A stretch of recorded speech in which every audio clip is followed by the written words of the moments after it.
Assalamualaikum warahmatullahi wabarakatuh. Salam pembelajar. Salam pembelajar. Sahabat pembelajar, jumpa lagi dengan kami dalam acara Bincang Penyuluh Hukum. Dan pada kesempatan kali ini saya hadirkan dua orang penyuluh hukum dari Badan Pembinaan Hukum Nasional. Dan pada kesempatan Bincang Penyuluh Hukum kali ini kami akan membahas tema tentang pernikahan siri. Sudah hadir dua narasumber kita, yaitu Bapak Ustadz Abdul Rojak dan juga Bapak Sudaryadi, yang mungkin sudah dikenal sebelumnya. Ada juga tadi bincang penyuluh hukum ya sebelumnya kita bahas. Nah, sekarang kita lanjut dengan materi terkait dengan pernikahan siri. Apa itu pernikahan siri, bagaimana dampaknya dan lain-lain, nanti langsung kita tanyakan kepada narasumber kita. Baik, Pak Jaryadi atau Pak Ustadz Rojak, ini terkait dengan perkawinan siri atau tidak tercatat ini maksudnya gimana?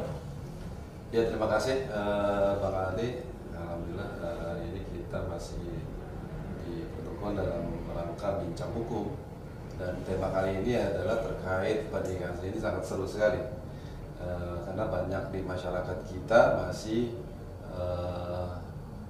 belum memahami apa itu nikah siri, dampak, dan mungkin nanti ada solusinya bagaimana nanti nikah siri itu bisa menjadi nikah resmi di negara.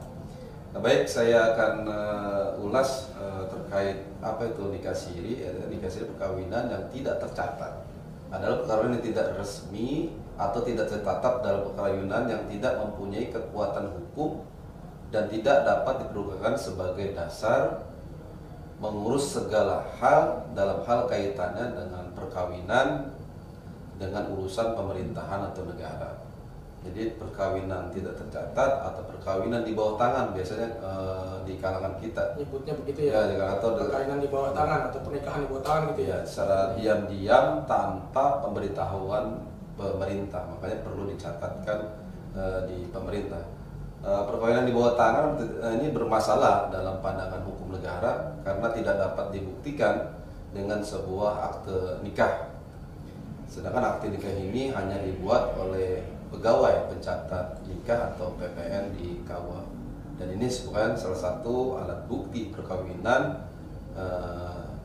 bahwa perkawinan itu sah di mata negara, pandangan negara. Ini menjadi banyak persoalan hukum perkawinan tidak tercatat atau perkawinan siri atau perkawinan di bawah tangan tadi. Perkawinan yang tidak resmi atau tidak tercatat tersebut menjadi problem hukum karena meskipun sah perkawinan tersebut di mata agama, akan tetapi dalam ketentuan negara perkawinan tersebut tidak mempunyai kekuatan hukum, tidak mempunyai kekuatan. Perkawinan yang tidak mempunyai kekuatan hukum maka tidak dapat diakui oleh negara sebagai alat hak untuk mengurus segala kepentingan yang berkaitan dengan negara. Nah, karena tidak dapat pada administrasi perkawinan negara seperti dasar untuk menerbitkan akte kelahiran anak dan menunjukkan ayahnya, dasar untuk mendapatkan bagian waris dari ayahnya, kemudian dasar untuk mengurus status kewarisan harta peninggalan ayahnya, baik bersumber dari harta peninggalan dan lain sebagainya. Ini menjadi persoalan hukum perkawinan tidak tercatat atau nikah siri atau nikah di bawah tangan. Kemudian akibat-akibat hukum terkait perkawinan tidak tercatatkan atau perkawinan siri atau di bawah tangan ini, ada beberapa akibat hukum dari perkawinan tersebut. Yang pertama, perkawinan dianggap tidak sah karena tidak dicatatkan tadi di dalam negara. Kedua, anak hanya mempunyai hubungan perdata dengan ibunya saja, dengan ibunya saja. Jadi tidak bisa berkaitan dengan ayahnya. Kemudian dampaknya lagi, anak dan ibunya tidak berhak atas nafkah dan warisan karena tidak tercatat. Itu menjadi akibat hukum, dampak hukum. Kemudian dampak lagi psikologi anak dan sosial anak. Nah, itu kan bisa juga nanti bisa dibully, punya nikah siri atau gimana kan jadi mendapatkan sebagai anak karena terkait nikah siri tersebut. Kemudian lemahnya ketahanan ekonomi keluarga, ya barangkali nikah siri mungkin orang yang kedua atau bagaimana kan itu menimbulkan dampak ekonomi ya bagi keluarga tersebut karena tidak dapat memenuhi hanya untuk menghalalkan menghalalkan saja tapi tidak sah di negara. Iya, jadi lemah juga secara ekonomi. Kemudian hak dasar anak kurang terpenuhi ya tadi pembuatan barangkali untuk dia pendidikan karena dimintakan akte gitu ya. Jadi dia hak dasar untuk pendidikan anak tidak terpenuhi karena harus administrasi negaranya tidak terpenuhi terkait dampak perkawinan siri ini. Administrasi kedudukannya ya bermasalah karena nggak bisa dimasukkan ke dalam akta kependudukan. Kemudian suami istri tidak mempunyai hubungan hukum untuk saling mewarisi apabila meminta bantuan penyelesaian perkara dari pemerintah. Jadi misal dia ternyata di perkawinan siri tersebut tidak tercatat tersebut atau di bawah tangan tersebut dia melakukan perceraian, terus dia menggugat ke pengadilan karena nggak tercatatkan, maka sama negara ya nggak bisa diakui karena dia sendiri sudah tidak mencatatkan pernikahannya di negara, dalam hal ini tadi petugas PPN tadi, pencatatan pernikahan. Itu barangkali yang dapat dipahami oleh kita semua bahwa nikah siri akibat dampaknya sangat luas. Oleh karena itu mudah-mudahan ini menjadi pemahaman untuk kita semua. Itu saja, Bang Ali. Ya, terima kasih Ustaz Abdul Rojak. Ini Pak Sundaryadi ini yang terkait dengan Pak Ustaz Abdul Rojak ini menyampaikan bahwa ya banyaklah dampak akibat dari perkawinan atau pernikahan siri ini. Untuk mungkin barangkali ada masyarakat yang mungkin sudah terlanjur melakukan pernikahan siri. Nah, ini bagaimana nih solusinya agar nikah siri ini sah secara hukum gitu? Ya, terima kasih Bang Ali. Terima kasih Bang Rojak juga. Jadi saya juga ingin mengomentari ya kondisi masyarakat kita yang masih melakukan perkawinan siri atau pernikahan siri. Tadi sudah disampaikan cukup jelas ya oleh Pak Bang Rojak. Jadi pernikahan siri itu sah ya, sah secara agama sebenarnya gitu. Nah, mungkin saya akan menambahkan sahnya seperti apa. Jadi sahnya itu apabila nikah siri itu terpenuhi syarat dan rukunnya, Bang Adi. Ya. Syarat rukunnya. Rukunnya apa? Pertama ada mempelai, yang kedua ada wali, yang ketiga ada dua saksi, dan ijab kabul. Kalau itu terpenuhi maka sah. Nah, sesuai dengan definisi di Undang-Undang Perkawinan juga disampaikan bahwa perkawinan sah, kalau nggak salah di pasal 2 ya, perkawinan sah apabila dilakukan sesuai dengan agama dan kepercayaannya itu. Nah, baru di situ. Tapi tadi harus sesuai dengan terpenuhi syarat dan rukunnya, maka sah. Hanya nikah siri nggak dilanjutkan di kalimat berikutnya di pasal itu. Nah, harus dicatatkan, harusnya gitu. Kalau karena tidak dicatatkan, yang seperti Pak Rojak sampaikan, maka mempunyai beberapa dampak gitu. Harus dicatatkan. Kalau dicatatkan, beres lah gitu istilahnya, karena nggak dicatatkan sah karena nggak dicatatkan. Nah, kemudian saya kira betul ya, dan masyarakat masih belum banyak mengerti akibatnya gitu. Kenapa akhirnya dia mau menikah siri gitu, atau mau dinikahin siri gitu kan. Memang banyak sih faktornya sebenarnya sih, banyak faktornya kenapa harus nikah siri. Kadang-kadang ya kita kan nggak bisa 100% menyalahkan si perempuan itu, tapi memang ada beberapa hal yang memang mengharuskan dia tuh nikah siri. Misalnya apa nih? Tidak direstui orang tua, kabur kan, akhirnya nikah siri. Misalnya gitu, seperti itu. Ada juga sudah terjadi sesuatu hubungan gitu kan, mau tidak misalnya seperti itu, Iya. ternyata dia masih di bawah umur misalkan kan, katakanlah seperti itu. Bisa juga itu siri. Ataupun emang biasanya lemah ekonomi dia terus kemudian melihat calon itu kaya gitu kan, ya udahlah mau saja lah, nggak ngerti dampaknya, nggak tahu dampaknya seperti itu. Padahal tadi disampaikan dampaknya cukup banyak, misalnya akhirnya kalau tidak mengerti akhirnya nggak mengurus akte kelahiran. Tapi sebenarnya emang akhirnya secara perdata nggak bisa mencantumkan nama ayahnya di akte kelahiran, tapi sebenarnya bisa diurus sih, hanya catatan. Nah, tadi betul yang sudah disampaikan bahwa akhirnya secara keperdataan dari pernikahan siri itu nggak bisa ketika ada gugatan atau ingin dipenuhin masalah haknya, warisan, nafkahnya, ternyata akhirnya nggak bisa karena nggak dicatatkan. Nah, bagaimana kira-kira solusinya gitu kan? Yang sudah terlanjur gitu, terlanjur nikah siri gitu, nikah siri. Nah, emang sebenarnya yang paling mudah itu solusi ketika pernikahan siri itu dia adalah pernikahan yang memang dua-duanya masih lajang gitu. Emang laki-lakinya masih lajang, perempuannya masih lajang, kemudian nikah siri. Nah, gimana solusinya agar mendapatkan buku nikah dan legal dicatatkan di negara? Nah, seperti itu kan. Nah, itu yang paling mudah. Nanti ada perkawinan yang nikah siri yang dengan duda, dengan suami orang. Ini yang ribet ya, yang ribet. Nah, ini yang mudahnya dulu ya, yang itu ya, yang mudahnya dulu.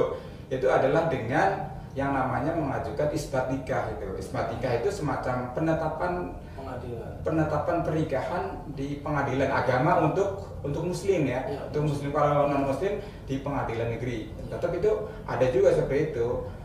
Minta penetapan dulu kalau di pengadilan agama itu untuk muslim namanya isbat nikah. Isbat nikah itu nanti ada putusan dari pengadilan agama bahwa nikahnya udah sah, gitu kan? Jadi semacam permohonan ya? Permohonan, ya? Ya, Bapak Ibu teman-teman semua itu semacam permohonan. Misalnya kan yang belum tahu nih, gimana sih cara mendapatkan buku nikah saya udah nikah siri udah 2 tahun nih, udah tahu nih. Nah, itu namanya isbat nikah. Kira-kira mekanisme beginilah kira-kira. Jadi siapkan KTP, sebenarnya KTP, kemudian minta surat pengantar kelurahan sesuai dengan KTP tentunya ya, kelurahan, RT RW, kelurahan, nanti didaftarkan di pengadilan agama, didaftarkan ya untuk isbat nikah gitu kan.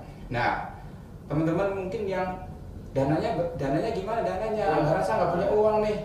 Boleh nanti di pengadilan agama cari yang namanya posbakum gitu, ada namanya pos bantuan hukum.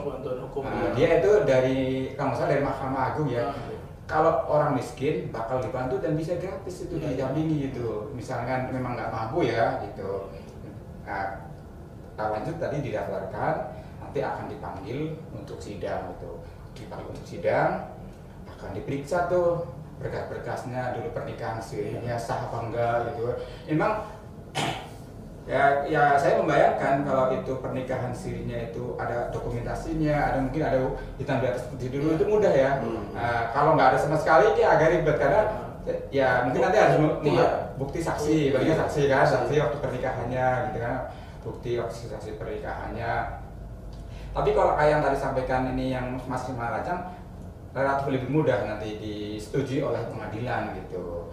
Nanti dipanggil ke pengadilan, diperiksa berkasnya, keasliannya. Nah, mungkin nggak hanya sekali sidangnya gitu. Nanti setelah kemudian pengadilan menyetujui atau putusan nih, sah nih, misalnya sah nih, hari putusan itulah yang dibawa ke KUA untuk ditukarkan dengan buku nikah. Nah gitu. Atau buku nikah. Kalau yang muslim itu buku nikah, bawa ke pengadilan. Kalau non muslim sudah dapat putusan dari pengadilan negeri, bawa ke Dukcapil untuk non muslim gitu. Untuk non muslim bawa ke Dukcapil. Di sana untuk dicatatkan juga, sama nanti mendapat akta perkawinan dari Dukcapil. Ya. Kira-kira itu dulu Bang, nanti mungkin bisa dilanjut dengan hal-hal yang lain untuk solusi yang biar dapat buku nikah. Setelah itu udah tuh sah kayak pernikahan biasa, diakui negara ya. diakui negara, keperdataannya, warisan, hibah, nafkah. Nah, nafkah itu diberikan haknya lah, kira-kira seperti itu. Ya. Tuntutan apa, waris apa udah bisa ya. Iya. Kalau memang udah tercatat di apa namanya? Betul. Tercatat ya. Nah, Pak Ustadz udah lengkap nih, mau ditambahin nggak? Ditambahin nggak kira-kira? Ya, tambahkan juga sedikit. Memang solusinya betul kata tadi Pak Deradi, kalau dia mengadakan nikah siri bawa tangan, solusinya adalah mengadakan isbat nikah di pengadilan agama. Ya, tentunya proses-prosesnya mereka harus daftar tadi di pengadilan, jangan lupa bawa KTP, kakaknya, terusnya KTP, terusnya permohonan juga. Surat permohonan ya. Terusnya biasanya kan di waktu dia nikah itu kan ada walinya ya, apa ada saksi. Iya. Nah itu ada dokumen juga dia untuk sebagai data dukung untuk dia mengajukan isbat di pengadilan. Kemudian setelah itu persidangannya nanti dilaksanakan beberapa kali, di sana diperiksa sama hakim. Nah, nanti ada putusan tadi keluar. Nah, nanti akan keluar surat isbat nikahnya. Dan disitulah dibawa ke KUA, kemudian setelah ada pengesahan nanti di kantor kelurahan nanti KTP-nya kan dilaporkan tuh ya, jadi berubah dia. Jadi tadinya tidak tercatatkan itu, jadi sekarang sudah nikah, kawin di keterangannya. Cuman saya ada pertanyaan sedikit nih dengan Mas Sudaryadi terkait nikah siri juga nih. Kalau dia kan ada tuh katanya bisa nikah siri, dia udah nikah siri terus bisa dicatatkan di kakak gitu. Apakah langsung bisa begitu dicatatkan di kakak juga, bisa diurus di kelurahan atau gimana? Gimana tuh? Betul. Oh ya, bisa langsung ya. Ya, iya ya, belum lama ini memang dari kalau nggak salah dari Kemendagri ya, dari bahwa nikah siri itu bisa diterbitkan kakak, gitu. Diterbitkan kakak. Ya, jadi di kakak itu ada nomor kakaknya, suami istri, hanya di situ tertulis perkawinan belum tercatat. Perkawinan belum tercatat. Dan ini hanya untuk mengetahui bahwa sudah ada perkawinan saja, tapi belum tercatat. Nah, terkait keberdataan belum berlaku, pajak warisan itu tetap nggak bisa diberikan haknya, hanya baru tercatat perkawinannya. Maaf. Tapi istilahnya perkawinan belum tercatat negara, tapi sudah ada perkawinan lah, kira-kira seperti itu. Terjadi perkawinan. Tapi belum tercatat. Tapi belum tercatat. Nah, akhirnya secara keberdataan pun belum berlaku seperti itu. Tapi dia sudah bisa buat kakak ya, kakak ya. Nah, kalau biasanya kalau nggak salah ya, kalau sudah seperti itu nanti KTP itu berubah statusnya. Katakanlah tadinya kan lajang nih, padahal nikah siri, kemudian di atas lah tadi status KTP-nya itu jadi menikah gitu. Ini jadi problem. Sebenarnya ini jadi problem. Jadi misalnya gini Bang, ketika perkawinan siri yang tadi itu ternyata KTP-nya itu berubah jadi menikah. Nah, jika dalam rumah tangga itu terjadi ketidakharmonisan, akhirnya bubar nih, selesai kan sebenarnya kan. Tapi kemudian si perempuannya mau menikah lagi, ditolak sama KUA karena KTP kamu menikah. Nah ini problem nih, Nah ini ada solusi juga Bang. Jadi ini banyak juga pertanyaan seperti itu.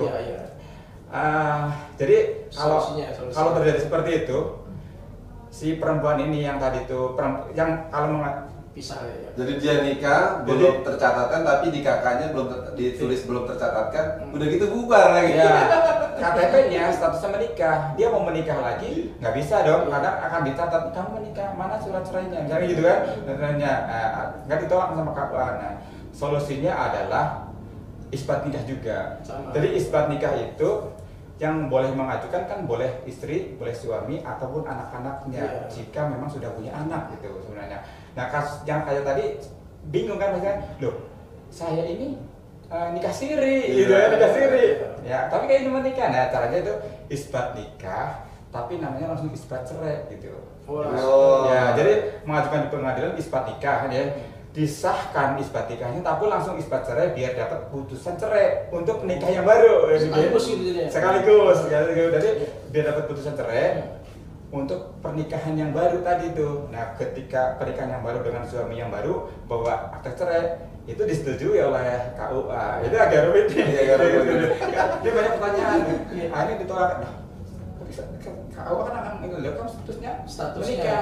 Solusinya itu isbat nikah sekaligus isbat cerai biar dapat putusan cerainya untuk sebagai syarat menikah lagi. Jadi dua permohonan ya. Iya, tapi nanti kan penetapan dulu sama langsung putusan cerai. Otomatis kan pengadilan nggak akan mengeluarkan cerai dong sebelum pernikahan sebenarnya disahkan gitu kan. Tadi isbat itu kan mengesahkan tuh. Maksud cerai itu ya bisa itu. Kalau ada kasus seperti itu bisa, tidak harus juga menghadirkan suami yang sudah kabur kemana nih misalnya. Ya, bisa kasusnya seperti itu. Nah, itu sebenarnya dampak-dampak dari perkawinan siri tadi kan. Soal siri kalau terjadi suaminya pergi terus kemudian udah ada anak lagi kan, istri tidak kerja misalkan kan kasihan kan, nafkahnya ada, akhirnya misalkan istri bisa terjadi kesengsaraan dan sebagainya kan. Ini memang perkawinan siri kalau secara surveinya banyak merugikan perempuan gitu. Dirugikan perempuan karena kan bisa jadi suaminya pergi dan dia nggak bisa nuntut. Ketika ketemu suaminya pun dia nggak bisa nuntut nafkahnya, warisannya, nggak bisa ini kerugiannya. Makanya kita sebagai penyuluh tentu tidak menganjurkan masyarakat untuk nikah siri. Dan sekarang dampaknya itu, dampaknya sangat luar biasa ya. Ketika belum terjadi nikah siri, kita sangat tidak menganjurkan untuk menikah siri. Meskipun macam-macam sih alasannya sih orang nikah siri, salah satunya misalnya menghindarkan zina tadi kan, zina. Tapi ya itu tadi kita sampaikan ya, kalau terus suaminya baik-baik misalkan kita mau menikah sebulan, alasannya udah nikah siri dulu deh, ntar tahun depan atau beberapa bulan kemudian kita nikah resmi. Kalau suaminya modus, sebulan kabur deh. Itu pun perlu dijaga oleh. Karena yang banyak dirugikan ya yang kaum wanitanya ya. Yang dampaknya untuk dia ya. Ini kan memang ya tidak dipungkiri, ini kan terjadi nih, masih ada lah masih terjadi. Nah ini terkait dengan ya mungkin Bapak selaku penyuluh hukum ya, kira-kira nih apa sih edukasi seperti apa untuk meminimalisir terjadinya nikah siri ini? Ya kembali tadi tuh, mungkin kita bisa memetakan dulu ya kalau mau seperti itu. Selain kita misalkan bisa dilakukan secara digital seperti ini, barangkali kita bisa petakan nih daerah-daerah mana yang banyak nikah sirinya gitu kan ya.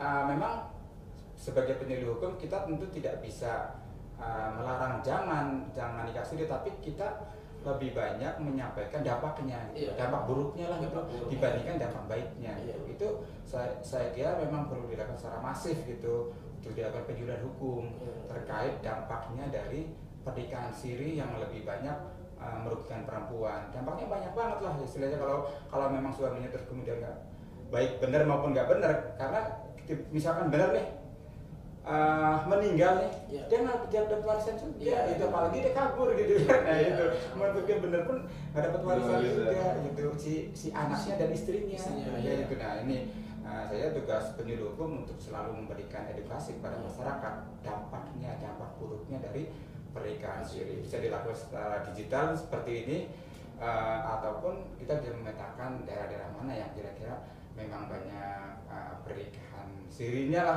kira-kira sih seperti itu. Meskipun boleh saja sih di masyarakat di mana saja, mungkin kalau mau efektif ya kita bisa memetakan. Tapi yang kita sampaikan mungkin ya edukasinya aja, jadi nggak bisa juga jangan gitu. Kita kan karena itu kalau itu udah sah sih secara agama kan, asal rukunnya terpenuhi yang tadi itu ada ijab kabul, ada wali, ada ijab kabul, ada wali, ada pembelai gitu kan, ada mahar ya. Kalau mahar sebenarnya bukan rukun ya, tapi itu wajib, wajib diberikan sih. Tapi kalau mahar sebenarnya bukan rukun gitu. Nah, dapat aja edukasinya gitu. Kalau mereka mau maksa dikasih ya udah bukan salah kita kan, gitu. Sampai karena sebenarnya kita nggak bisa melarang juga, tapi hanya menyampaikan dampaknya. Jadi gitu sih. Pak Ustadz ada tambahan terkait dengan edukasi untuk ya masyarakat mungkin yang masih ada atau berani melakukan nikah siri gitu. Terima kasih. Sebetulnya ini bukan tugas kita penyuluh juga, tapi tugas kita bersama. Nah, di situ juga di Kementerian Agama ada penyuluh agama sebenarnya. Nah, tapi karena ini menjadi tugas kita juga, bagian dari tugas kita, prinsipnya tadi saya bilang atiullah wa ati rasul wa ulil amri minkum. Jadi kita harus taat sama Allah, taat sama Rasul, taat sama aturan Allah, aturan Rasul, dan taat sama aturan pemerintah. Ya tadi dari sudut pandang agama ya betul, kita taat sama Allah, halal benar sah. Cuman kita juga harus taat juga sama aturan pemerintah. Kenapa? Yang dirugikan tuh sekali lagi tadi yang dirugikan besar adalah perempuan. Sedangkan Islam dan negara kita menjunjung tinggi harkat dan martabat perempuan gitu. Apalagi sudah punya anak kan? Iya, apalagi udah punya anak gitu. Jadi agama dan negara kita aja mengangkat tinggi derajat perempuan. Jadi nikah siri ini kalau bisa langsung solusi tadi isbat nikah yang sudah terlanjur ya. Terlanjur. Sebenarnya dihindari lah. Ya, dihindari. Yang belum jangan. Ya, yang sudah terlanjur isbat nikah. Isbat nikah. Ya. Dan itu solusi negara seperti itu agar tadi dampak-dampak tadi itu hak-haknya si perempuan itu terpenuhi. Ya. Hak perempuan dan hak anak-anak. Jadi gitu aja mungkin dari saya. Oke. Lagi. Pak Dari Adik masih ada yang mau disampaikan? Ya, kalau saya sih sarannya agar terminimalisir pernikahan siri, mungkin biaya pernikahan dipermurah lah gitu. Oh iya betul. Ya perlu gratis gitu. Masa gitu KUA kan udah dibayar kan, udah digaji, itu salah satu ya. dapat tunjangan gitu, dapat tunjangan kinerja.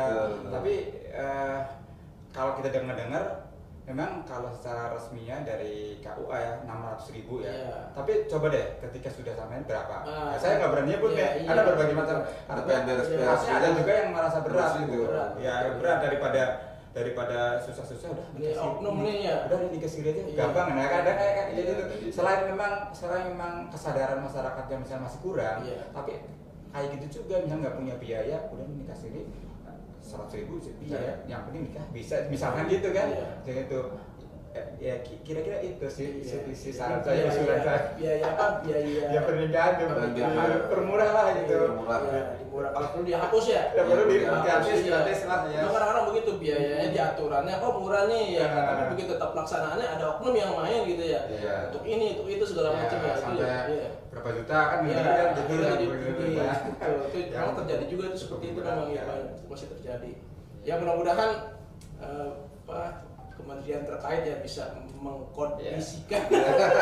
Ya udah ini sebagai salah satu ya mungkin pencegahan juga ya terhadap mungkin masyarakat yang tidak mampu untuk melakukan perkawinan secara sah atau hukum agama ya, hukum negara ya. Oke, itu aja Pak. Ada ya? Ya, terima kasih. Baik sahabat pembelajar, demikian bincang penyuluh hukum kita pada pagi ini. Mudah-mudahan apa yang disampaikan oleh narasumber kita Bapak Sudaryadi dan Bapak Ustadz Abdul Rojak dari Badan Pembinaan Hukum Nasional ini bermanfaat untuk kita semua. Dan ingat pesan tadi, kalau yang sudah terlanjur melakukan pernikahan siri, segera melakukan isbat nikah. Dan yang belum, jangan, karena nanti yang dirugikan adalah kaum perempuan ya. Banyak dampak-dampak buruk dari akibat pernikahan siri. Demikian, semoga bermanfaat. Jumpa lagi di lain kesempatan. Wassalamualaikum warahmatullahi wabarakatuh. Salam pembelajar.